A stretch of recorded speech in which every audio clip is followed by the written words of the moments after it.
Dear students, let us start the discussion on today's newspaper, that is 6th October 2016. The first article is related to the HIV Amendment Bill. Now, what are the provisions? If you see, the HIV people, these are discriminated in healthcare delivery, education, employment, etc. The major purpose of this bill is to end this discrimination. And the second thing is, the informed consent of the individuals is necessary to disclose the status of HIV, or unless the person voluntarily willing to contribute his HIV status is not be forced for the same.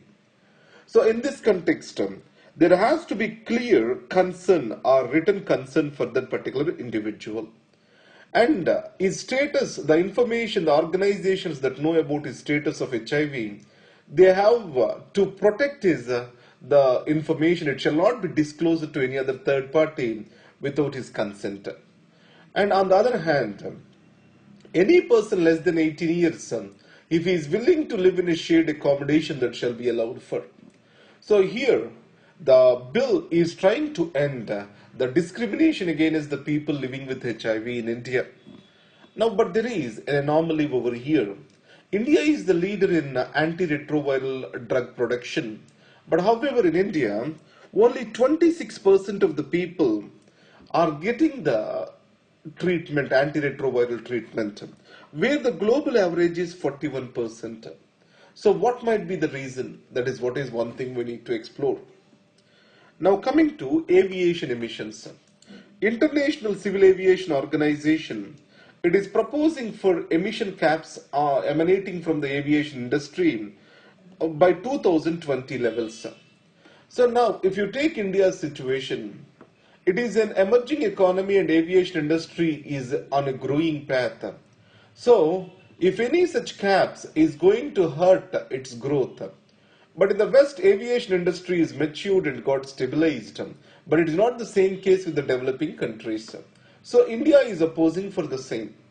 Across the world, aviation industry is accounting for 2% of the global emissions, and this is going to hurt them or else. So it is going to get doubled by 2030. So in these circumstances, global emission caps are not in the interests of aviation sector in India. Now Singapore Prime Minister Lee Hsien Loong, he is visiting India, and his father is a great friend of India, who is the father of Singapore, that is Lee Kuan Yew.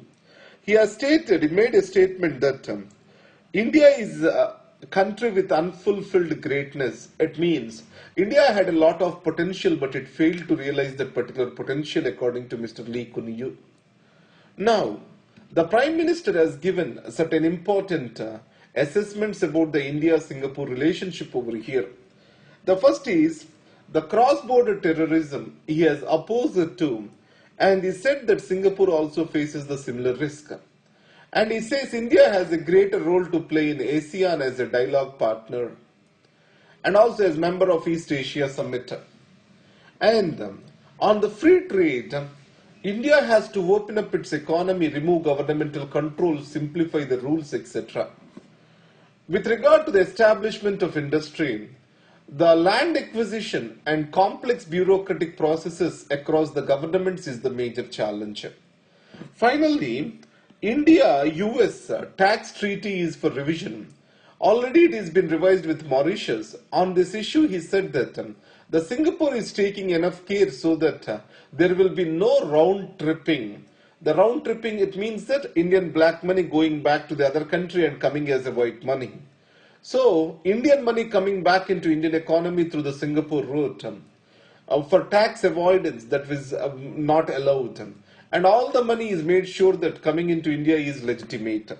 So, these are the opinions expressed by the Singapore Prime Minister. Dispute over the Kaveri's flows. Now, Kaveri River, there was a river water disputes tribunal established, Kaveri River Water Disputes Tribunal established on that, and it has given the award. Finally, it was announced in 2013. Integral to this award is the establishment of Kaveri Management Board. Why it has been suggested, a permanent board is suggested? The reason is this. During the distress seasons, the regular formula of scheduled release of water may not be appropriate. That's why to provide for allocation of the water resources and to give a schedule of their release during the distress seasons, a Kaveri Management Board is suggested. Now, Supreme Court has recommended the Centre to establish the same, and Centre has cited the Article 262 and Interstate River Water Disputes Act 1956 to state that the Supreme Court cannot interfere on these matters. So the major reason of this, the Centre stand, is the elections that are upcoming in Karnataka. And the political reasons have dominated over here.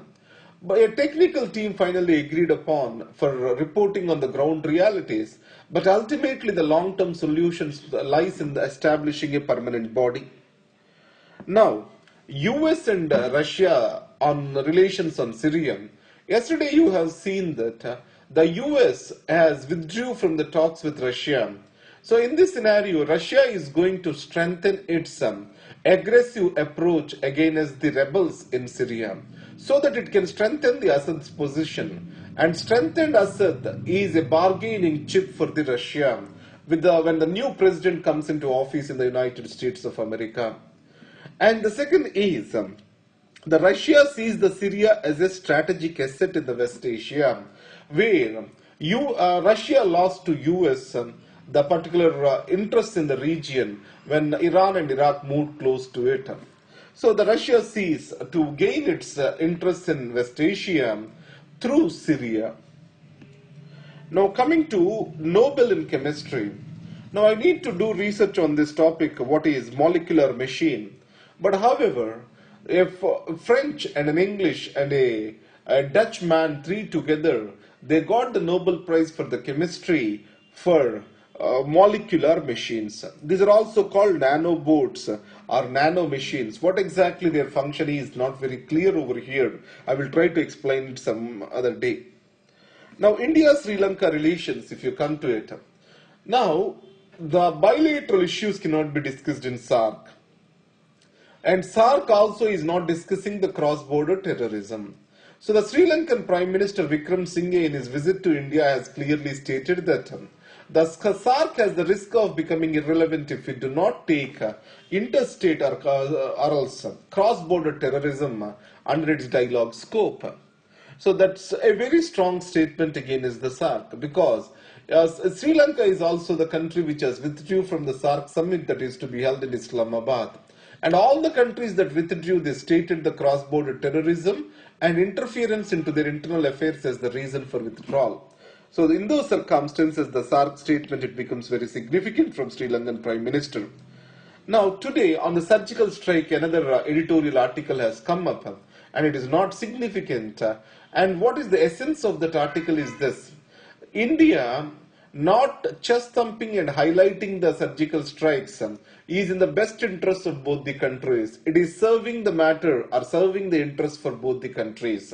So the Pakistan can claim the things are surgical strikes as wrong, and at the same time India's purpose of de-escalating the tensions also gets solved. So that is the reason why the India and Pakistan, they want to keep their arguments close to them. So this is what is the article, the central editorial today. Thank you very much. All the best.